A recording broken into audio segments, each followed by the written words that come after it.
Hi there, welcome to my new channel, which is called Long Distance Review.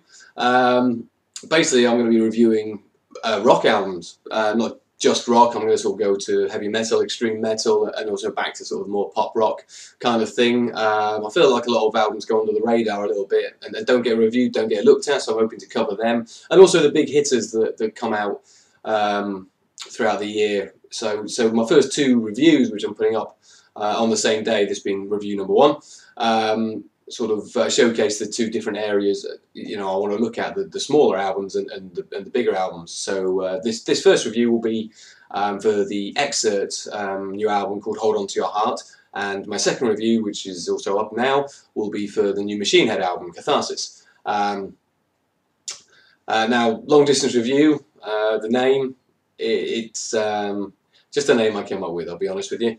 It has no massive relevance, but my favourite band, as showcased behind me up here, is a band called Therapy. One of my favourite songs by them is called Long Distance, and I thought it fit within the whole, the internet's quite wide-reaching, let's be fair. So Long Distance was kind of a name, and it stuck. So anyway, on with this review. As I said before, this is a review for the Xcerts album entitled Hold On To Your Heart. With any luck, I've managed to put a screenshot of the album up in that corner. But, technology and all that. If it hasn't, I'm just pointing at a blank area, a wall. So a bit of a history with the Xcerts. They were formed back in 2001. They're from Aberdeen in Scotland, and they consist of the core members of Murray McLeod, Jordan Smith, and Tom Heron. Is it Jordan Smith? Let me just check, because I think I might have got that name wrong. No, I got it right. So Murray McLeod's the guitarist and vocalist, Jordan being the bassist and Tom the drummer. They've released 4 albums in their career, this being their 4th. The first album was In the Cold Wind We Smile in 2009, followed up by Scatterbrain in 2010, and then a 4-year gap between that and There Is Only You in 2014, and another 4-year gap to now, where Hold On To Your Heart has come out 2018, came out in February. Now the sort of sound, the early sound they had is a lot different to I guess what we're going to discuss on this album. That they came out with a much more rawer, sort of a fuzzed up punk, alternative rock sound on the first couple of albums. Especially if you go to Scatterbrain, the 2010 album, that's a much more grungy, raw sounding album. It's a good album, but not so much in tune with what they're doing now.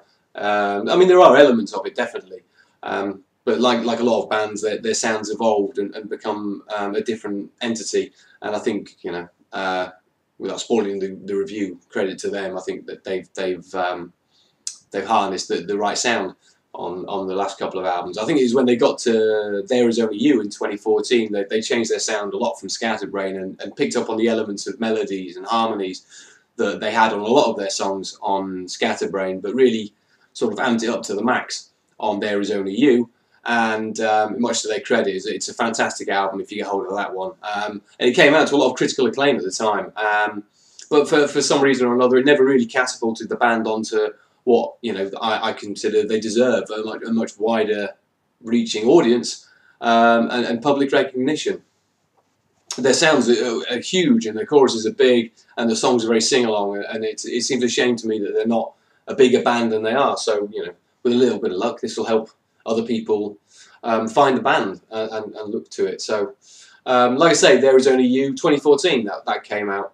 And then there was another 4-year gap, which may seem like a long time in the rock world for releasing albums nowadays. But, they haven't sat around. They've been touring relentlessly. I've seen them a couple of times. And I think the first single from Hold On To Your Heart actually dropped in 2017. So it's not like it's been a dark period. Well, not a dark period. I'll come on to that in a minute. But it's not been a barren period for the band. They've certainly been operating fully as a band for those 4 years. A bit of background to the album. By their own admission, well, by Murray's own admission, who's the frontman for the band, that he was in a very dark place for the time in between There Is Only You and Hold On To Your Heart. He went through a very bad breakup with his girlfriend, and also suffered two losses in his life. One being a family member, I think it was his grandmother, and also a very good friend of the band, Tom Searle from the band Architects, who I'm promoting today as well. Architects are a fantastic band, and anyone who's a big fan of them will feel Tom's loss. He was the integral member of the band and a vital piece of their band, and you know, a lot of people miss him. And I know that the Xcerts were very close, and still are very close to Architects. So that was a big loss, and rest in peace, Tom Searle, a great guitarist and a visionary in my eyes. A great band, by the way. You try and dig out some Architects stuff. I'm hoping they're going to release some new music this year. So this album was actually coming from a very dark place. It's very difficult to see if it was a dark place when you hear the first few songs that were released. Like I said, back in, I think it was July 17, they released their first song from this album, which was called Feels Like Falling in Love. And at first glance, it's a very upbeat, it's a huge sounding song, isn't it? It's huge choruses, huge sing-along, a very sort of classic rock sound to it. And then that was followed up then by Daydream later in the year, then by Hold On To Your Heart later in the year, and then finally Drive Me Wild was leaked onto YouTube, I think in January, just before the album dropped. I mean, if you take those first four songs as an indication for the album, in terms of sound, it's a big indicator for the album, but in terms of where the album was coming from, it doesn't necessarily seem apparent that the album was written from a very dark area or from a very dark time in Murray's life. And it's only when you delve a little bit deeper and you start looking at the album that becomes a bit more apparent.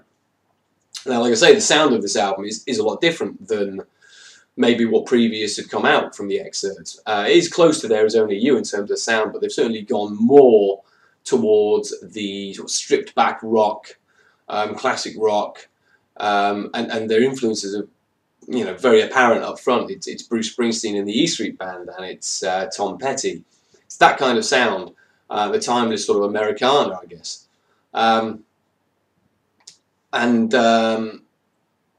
You know, the album as a whole, it opens up. It's a strange opening, I guess. If you've heard the first four singles, the first track on the album is a very somber affair, and I think this album is actually bookended quite well with the two songs. Opens up with a song called The Dark, and ends with a song called Cry.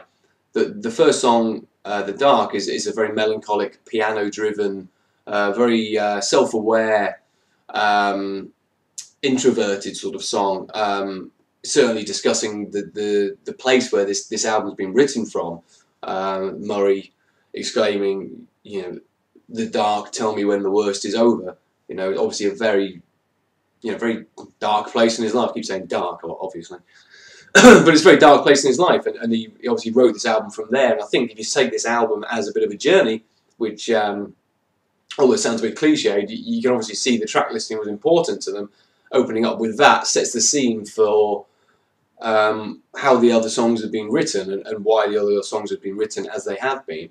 And also I mentioned the last song, Cry, which is sort of goes back to a very somber affair right at the end, but I think that the tone of that song is a lot more, I guess, apologetic. He's obviously apologising to, let's say, a certain individual. I'm not going to put words in his mouth, about, you know, not being a good person. Not, you know, he's sorry he made them cry.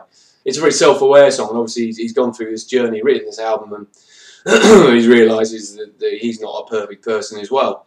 And I think those two songs encapsulate the whole meaning of the album, really, the reason why the album is written as it is, and why the album is called Hold On To Your Heart, essentially. Now, in between these two songs is the main crux of the album, I guess, and if it wasn't, you know, for me explaining maybe the reasons and the meanings behind some of the songs, it's very difficult to see how it's such a sort of dark album, because the songs in between are huge and they sound so joyful and full of hope and full of just full of huge sing-along choruses. You can't help but be swept up in this music and singing them out at the top of your lungs. It's catchy, it's melodic, it's hooky, it's huge, and unless you sort of really realise what they've been, what's he speaking about, it's difficult to not just think of them as huge pop songs. Well, they are huge pop songs, but there's a lot more into it. I don't like pop music as a whole in general. I find it very generic, very bland, very. It's not real. It's not authentic in my eyes. Someone's written a song for someone, and they've auto-tuned a voice, and it's out there on the airwaves for everyone to hear, and that's the end of that. And it means nothing. There's nothing to it. It's no substance, basically. And the difference between that pop music and this, which is essentially pop music, it's pop rock, is that this is real. This is emotional. This is someone's life written down on a paper. This is someone's life coming out of speakers at you, and whatever you make of those songs, that's great. But there's no way that this isn't authentic. And that's why I love this album. Let's just put that out there straight away. But as soon as the first chords for the first song after The Dark come in is Daydream, and the chords hit, and you'd think the E Street Band had walked in.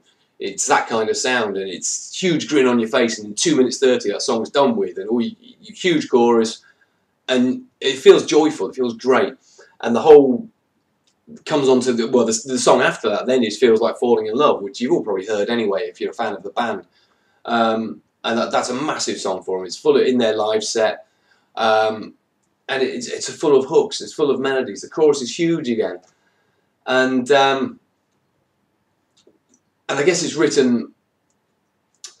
The reason why it sounds so joyful is what Murray's trying to do is write from a perspective of coming out of a dark place. He's finding hope. He's finding a chink of light in the dark, and that's what all these songs are about. Is finding that chink of light and finding that hope and going for that and keeping faith. And so feels like Falling in Love may not necessarily be about a falling in love with someone else. It's about coming out and finding hope, finding light in the dark, and it feels like falling in love, finding yourself again, realizing that you're not, you have good things around you, and that there's a lot good going on, and finding that feeling again. Finding that feeling is a good way of putting it.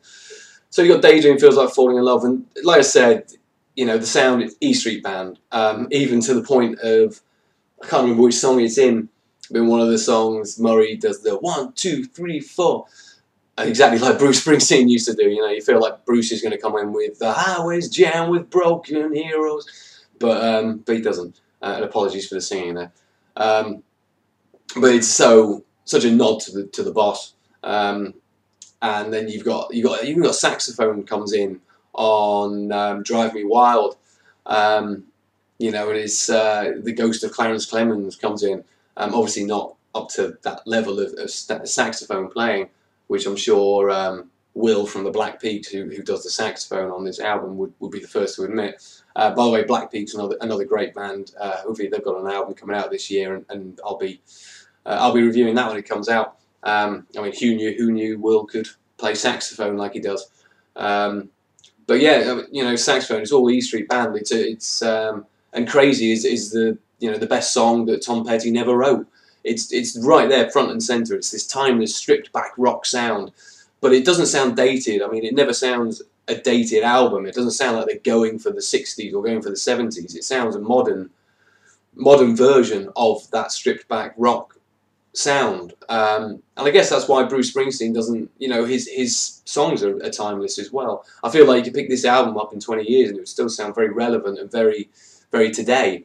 So it's a great achievement on the band to sort of, get that sound, and they've harnessed that sound beautifully on this album. I think my favourite song on the album is the title track, Hold On To Your Heart, which is a very moving sort of emotional centerpiece of the album. And it's got a great sort of 80s inspired drum track behind what personally is Murray's best vocal performance on the song. It's sort of a plea to people to hold on to your heart, It's a very personal bit in the chorus where he says, you know, I hate falling asleep without you.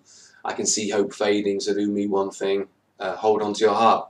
It's about keeping the faith and you know, holding on to your heart. Don't lose, you know, don't lose that perspective. And it's a lovely message on this album. I think the message that he's trying to get across on the album is great, and I think he's done it brilliantly as well. The whole band's done it really, really well. Sorry if there's a little glitch there. I had to. Someone rang the doorbell. Great. So what was I saying? I was just going to say, in conclusion, really, that's come to the end of my review of the actual album. The conclusion really is, this is a fantastic album. This is a beautiful sounding album. It's produced beautifully, and they've captured that that Bruce Springsteen sound, sort of lightning in the bottle of that era, and they've brought it into the modern world so well. And I think the message of this album is great. They you know, if you feel, you know, I come out of this album feeling joyous, feeling so invigorated, and feeling so, you know, so happy in a way. And for songs that are written from a very dark place, that's a hell of an achievement. But these songs are, the choruses are huge, the melodies is huge. They should be sung back in this band from festival fields around the world. They should be bigger, this band, and it would be really good if radio stations could give them more attention and more press. They deserve to be played on, you know. Alright, rock isn't the zeitgeist at the moment, and when it'll come back around, it will come back around eventually, but it seems to get ignored so badly by the mainstream sometimes, and you know, press are very guilty of doing that. But you know, fingers crossed for this band, and please go out and support them. Buy the album, buy a t-shirt, go see them live. They're a great live band, and you know, support rock music. Otherwise, these bands will disappear, and what we're going to be left with, you know. Metallica can't headline shows forever in festivals, and you know, we've got to promote younger bands. Anyway, that's it for a review of Xcerts. As I say, my second review is up now. That is on Machine Head's new album, Catharsis, a very different kind of review. So go watch that. Thanks for watching. I'll get more reviews up soon. You know, if you like what I did, leave a comment. If you want albums reviewed, leave a comment, like I say. And thanks very much for watching. Cheers.